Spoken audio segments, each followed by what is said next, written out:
and welcome to A Spiritual Remedy. My name is Sunshine Day, and it is my joy to greet you on this Monday morning. Happy Monday. This is the beginning of the work week, though yesterday, Sunday, was the beginning of our week, and I know that and I trust that this week is going to be an amazing week. Let me know where you are streaming from. Let me know where you are. Say hello. Say hello. Say hello. Hello, Vida. I want to let you know that Vida Spiritual Learning Center is sponsoring a spiritual remedy, and it is now a part of Vida Spiritual Learning Center. And the reason why I do a spiritual remedy every Monday, Blessed Farrell, how are you, beloved? I know you had a birthday. You're around the around the world one more time. Happy birthday to you, beloved. The reason I do a spiritual remedy is because I see a world where people, in particular people in recovery, are living their best life and loving it. And so what I do is I provide spiritual tools and loving support for your personal transformation. And you don't have to be someone in recovery to benefit from our conversations. We meet every Monday here at 9 a.m. Pacific to engage one another, to uplift one another, to really, really powerfully move each other forward with some spiritual tools. And we also then host classes like we're hosting today. Good morning, Jan. Jan is hanging out with us today. Good morning, good morning. And again, one more time, Farrell and Vida Spiritual Learning Center. So glad that you're hanging out with us today. What I want to talk a little bit about today was, something that I talked about yesterday. Now, yesterday on the Vida Spiritual Learning Center Facebook page and our YouTube channel, I talked a lot about being yourself, not pretending. I also spoke at the Seal Beach Center for Spiritual Living yesterday, and it was around everyone else is taken.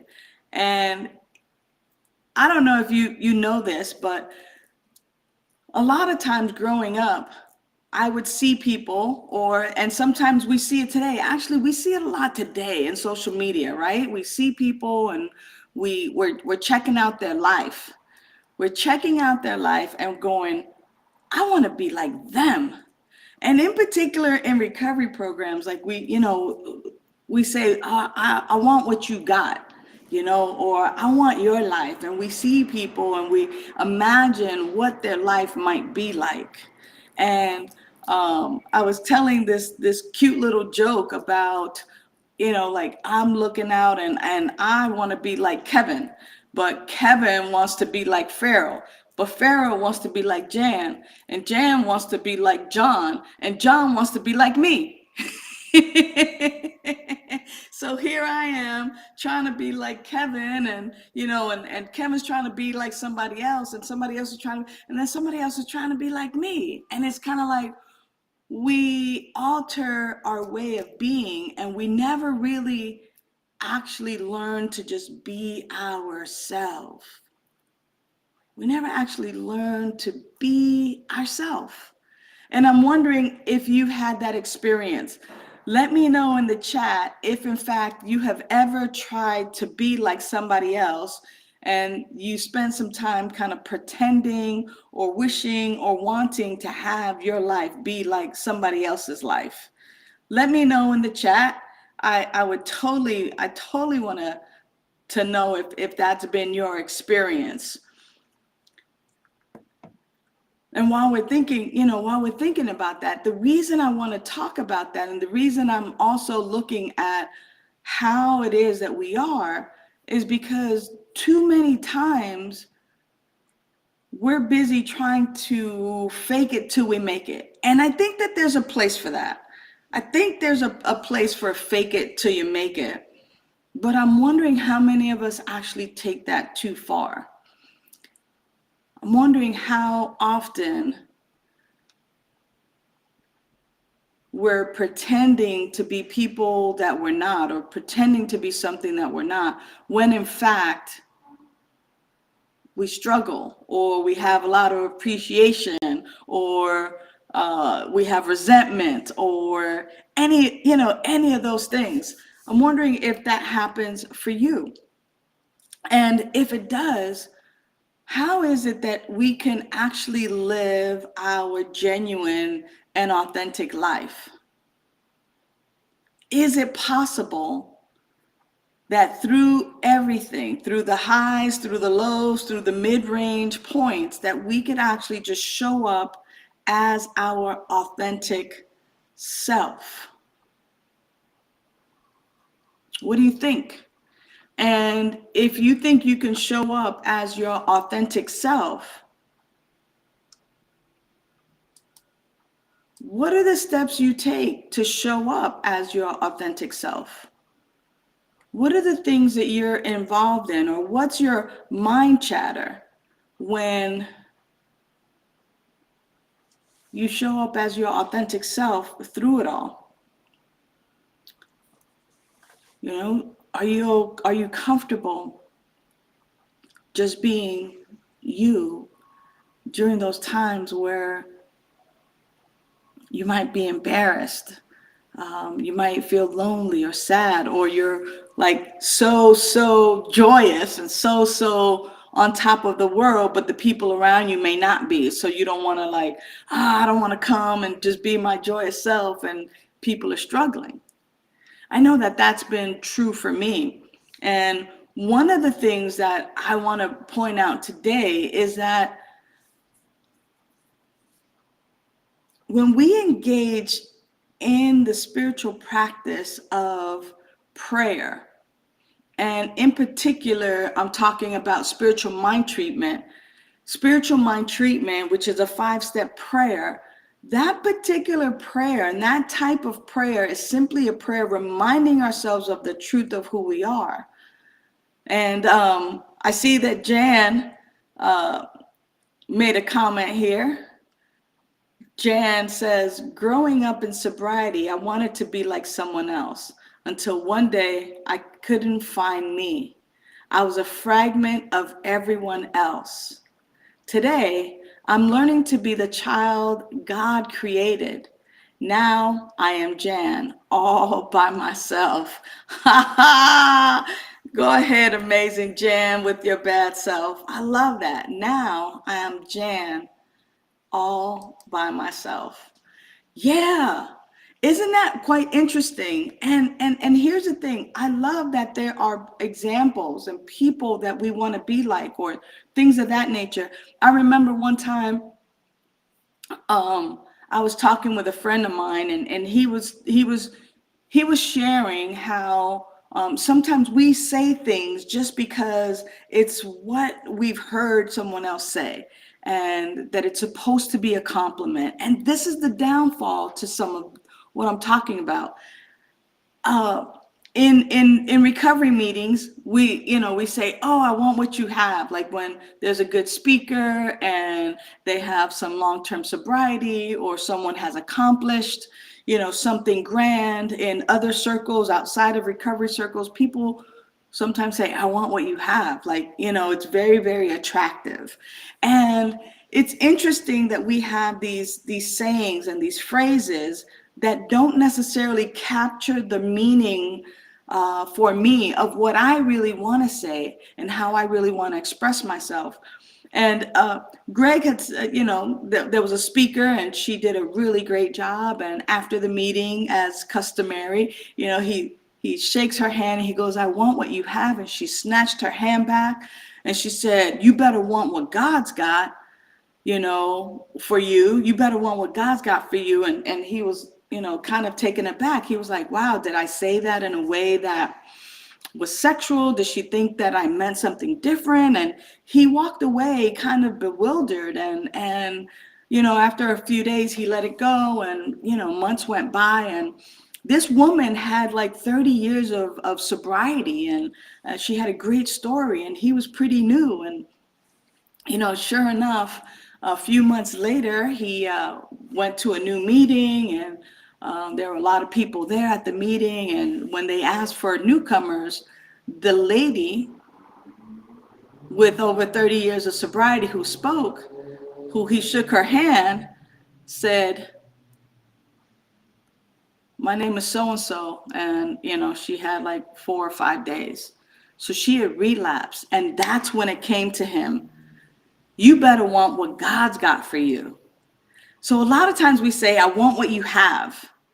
I want what you have. And it's supposed to be a compliment. It's supposed to be, hey, lifting you up. You've got a great story. I like the quality of sobriety that you have, or the quality of life that you have if we're in different circles outside of recovery circles. And yet it was like, whoa, it dawned on him what she said. You better want what God's got for you. And so it's interesting that many times we act as if, or we act like somebody else acts. I remember I used to do it all the time as well. I used to recite the readings instead of read the readings, and I couldn't even follow direction because I was pretending to be someone that I wasn't. I was trying to fake it till I made it. And the idea is not to fake it till we make it, but to face it till we make it. Face it till we make it. Like today is a good day, or today is not such a good day, or maybe I'm having a bad moment, or maybe I'm struggling right now. And that it's not about faking it or pretending, but it's showing up in our authentic self so that we can receive what life has for us to actually grow through what we're going through. And that was part of my message on the Vida, and then everyone else's taken was where I spoke, and they all meshed together, which is why I wanted to talk today really about growing through what we're going through, and also that everyone else is taken. So the call is for us to be authentic. The call is for us to be real. The call is for us to unlearn all the BS that we've learned about life, and that instead of trying to be like somebody else and going through that chain, and then that one other person is trying to be like me and I'm trying to be like somebody else, like it doesn't make sense, right? And so unlearning things is key and important. So unlearning, right? Don Miguel Ruiz, the author of the 4 Agreements and then the 5th Agreement, he talks about how when we bring children home, if they're boy, we put them in blue, we dress them up a particular way, and we teach them, to be a man and to play with Tonka toys and this and that and the other thing. Tonka, you've got to send me a residual, that we teach them these things. Or if it's a little girl, we bring her up in this particular way to wear pink and do certain things. He calls it domestication. Now imagine, when I think of domesticated, I think about, like my dog, like domesticated dogs or animals that we actually train. But guess what? That's exactly what's happened to us. We've been domesticated. Our well-meaning parents and teachers and all these things have been trying to teach us to conform and to be a particular way, what's acceptable, what's not acceptable. What would you be? Who would you be if you just had the freedom to simply go within and fully express from the fullness of who you are? What might your life look like if you weren't constrained by these gender roles, by these roles based on race or age, or based on your socioeconomic class, based on your ability, based on your different ability? Who might we be as people maybe in recovery if in fact we weren't taught certain things, but we could really live freely? Even without picking up a drink, a pill, a fix, even for those people who are addicted to cell phones, even, for people who are addicted to drama, who might we be if we were to actually engage in a prayer and in a meditation and in a practice that could help us reveal our true selves and that we could really be who we are. Yeah, Jan says that sometimes people will repeat what they heard and it may not be their truth. It just sounds good. I have to find my truth. Absolutely, we must find our own truth. And this morning in the last few minutes that we have together today, that 5-step prayer is simple, is really, really simple. So here's a quick hold up your left hand. Hold up your left hand and on that left pinky, ALL, right? ALL, life, power, infinite intelligence, higher power, source divine is all there is. All there is. God, whatever you call this infinite indwelling power and presence, it is right where you are. It is living you right now. It is ALL. It is all that there is. And then the wedding band finger, right? The ring finger where so you just simply acknowledge and you recognize that God and I are one. We're inseparable. We're married. It is who we are. Right? I'm living and having my being as God in human form. And then this one right here is where we get to do these tall orders, right?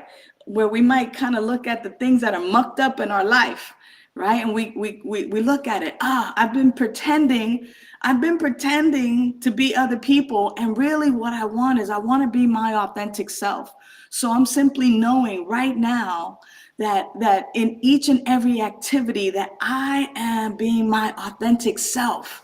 I'm being my authentic self. That's what this middle finger is for. It's simply calling it forth that in each and every situation that I am my authentic self. And then we point to the gratitude. I'm grateful for answered prayer.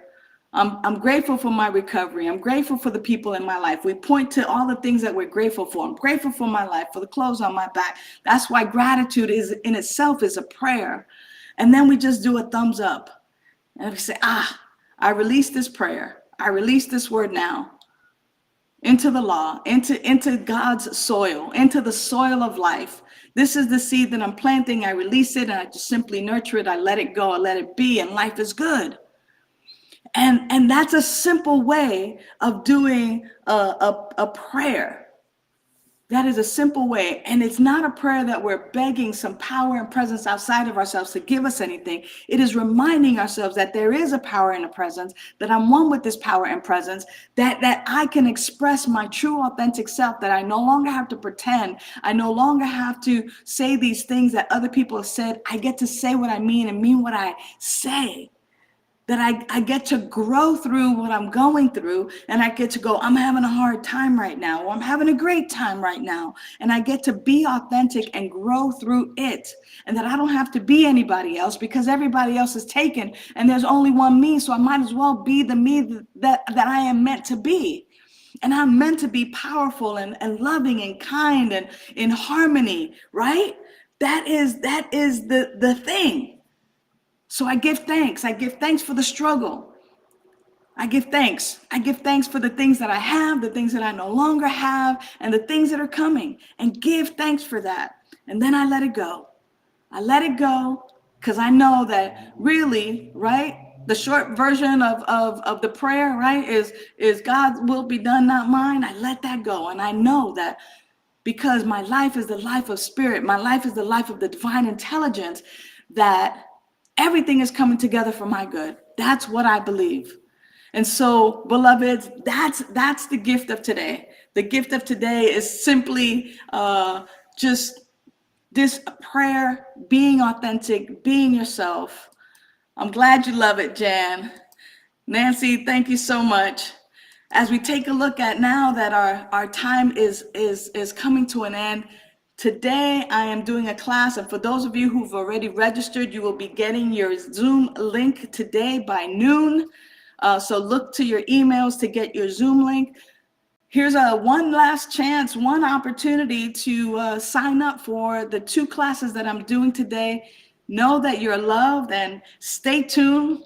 Stay tuned so you can sign up for how to create a morning spiritual practice and an evening spiritual practice that's going to bless your life, that is going to move you far beyond what you thought you ever could. Know that you're loved. Here we go. Hi, beloveds. It's me, Sunshine Day, stopping in to just personally invite you to my workshop. It's called How to Create a Regular Spiritual Practice. Now, if you're a person who's seeking wholeness, peace of mind, abundance, joy, if you're looking for that sense of belonging, it is only through a regular spiritual practice that you actually get that sense of wholeness, that sense of oneness, that sense of belonging and being. And so my goal is to teach you morning spiritual practices and evening spiritual practices. Yes, there are evening spiritual practices that you can engage in that are going to boost you and skyrocket and deepen your sense of well-being. So I want you to join me. It's March the 6th and March the 8th. One is going to be an evening practice. One is going to be for a morning practice. Each of them are $25 a piece, but if you sign up for both, you get them both for only $40. So please visit the website at vidaslc.org. That's vidaslc.org. And remember, you are loved. All right, beloveds, I'll see you tonight. Know that you're loved, and see some of you next week.